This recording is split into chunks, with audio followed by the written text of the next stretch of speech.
Europe 1 Culture Média. 9h, 11h, Pascal Clark.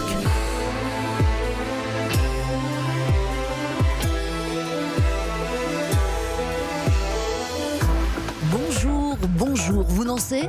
Rêve parti dans la Nièvre, vous dansez ? Rêve parti près d'Arcachon, ils ont dansé. Samedi soir, Nice, Baie des Anges, aux platines, Bienvenue.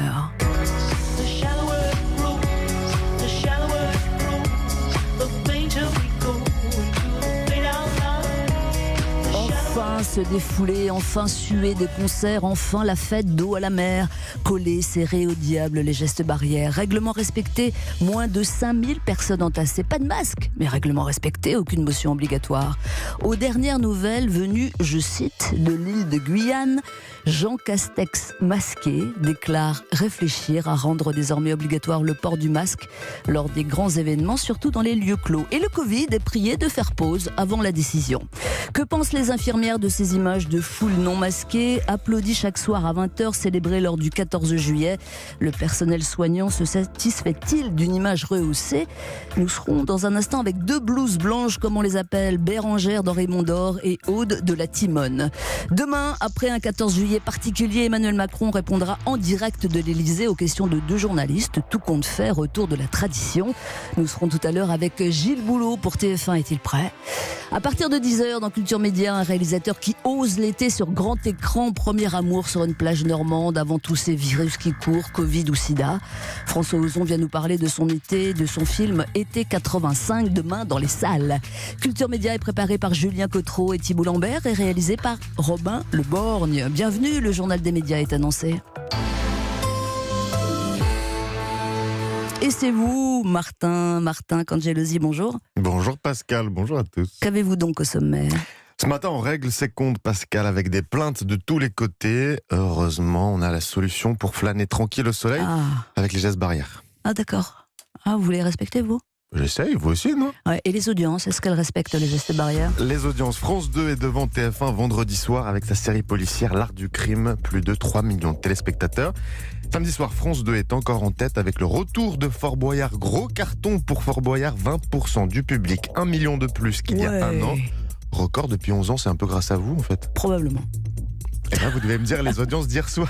Ah c'est vrai, non, on va toutes les faire. Alors hier soir, Hier soir, c'est TF1 qui reprend le lead après France 2. 4 millions de téléspectateurs, 20% du public devant le film américain US2 Guns. Et les audiences de ce soir, vous les avez déjà ? On attendra demain. D'accord. C'est une excuse pour revenir.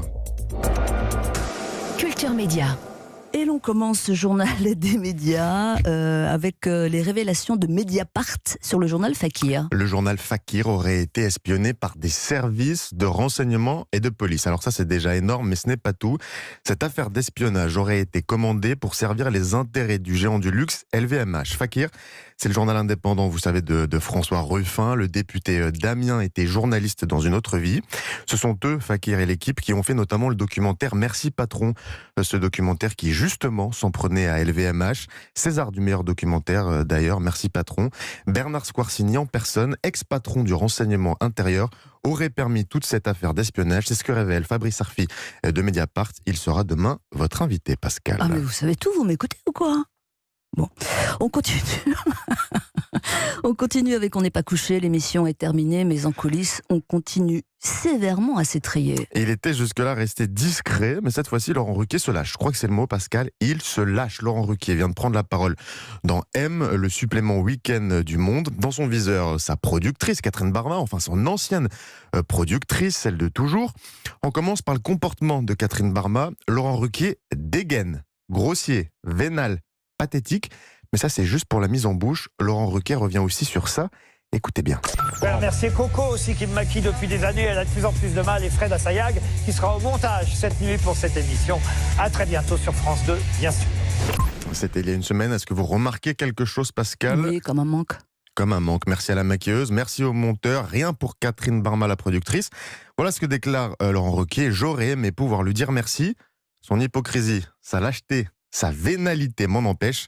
Et il menace, si elle souhaite qu'un jour la justice s'en mêle, nous réglerons ça devant les tribunaux. Et pourquoi devant les tribunaux, Martin ? Il va falloir licencier une partie des gens qui bossaient sur On n'est pas couché. Catherine Barma exige désormais que son ancien chouchou paye une part des indemnités de licenciement. Et ça ne s'arrête pas là. Catherine Barma accuse Laurent Ruquier de plagiat. L'animateur sera toujours là le samedi soir avec un nouveau talk show. Un talk show qui sera cette fois en direct. Décidément, ça chauffe à la télé. Francis Lalanne, lui aussi, veut attaquer ses producteurs. Ça vous fait rire, on en parlait il y a quelques à peine instants. sourire. Gros carton pour le retour de Fort Boyard. Mais voilà ce que vous n'avez pas entendu ce samedi. Il vous faudra reconnaître 2 des 3 morceaux interprétés dans un temps imparti par mademoiselle. Alors ça c'est Narcisse. Narcisse est un troubadour complètement barge dans Fort Boyard, interprété par Francis Lalanne. Mais ce samedi, Narcisse, il était comme enfermé dans la cage au tigre. On ne l'a pas vu. Selon le Parisien, Francis Lalanne vient de saisir le défenseur des droits pour discrimination. Discrimination envers les bottes, peut-être ? Non, parce que Francis Lalanne, plus simplement, il est persuadé qu'on lui en veut parce qu'il était la tête de gondole aux élections européennes d'une liste de gilets jaunes. La production, elle, a une autre explication. Narcisse était juste démodé et on a souhaité le remplacer par un autre personnage. Et l'on termine, Martin, avec Ouest France qui lance une opération spéciale. Et il ne reste plus que 800 places sur les 7100 qui étaient disponibles. Parce que si vous avez acheté Ouest France hier, Pascal, vous avez pu découvrir à l'intérieur un petit code à entrer sur votre téléphone. C'est un ticket à gagner. Un ticket pour visiter gratuitement un musée ou un monument en Normandie, dans les Pays de la Loire ou en Bretagne. On a posé la question à Philippe Lemoine, rédacteur en chef de Ouest France. Ça peut être le musée de l'automobile à Loéac, Océanopolis à Brest, le château de Sucigno, le château de Josselin. Et on se dit que les gens ils prennent une place et ils vont sans doute y aller en famille avec les enfants. Donc ça permet de faire venir de la clientèle dans ces lieux qui en ont bien besoin, puisque le confinement leur a coûté très cher.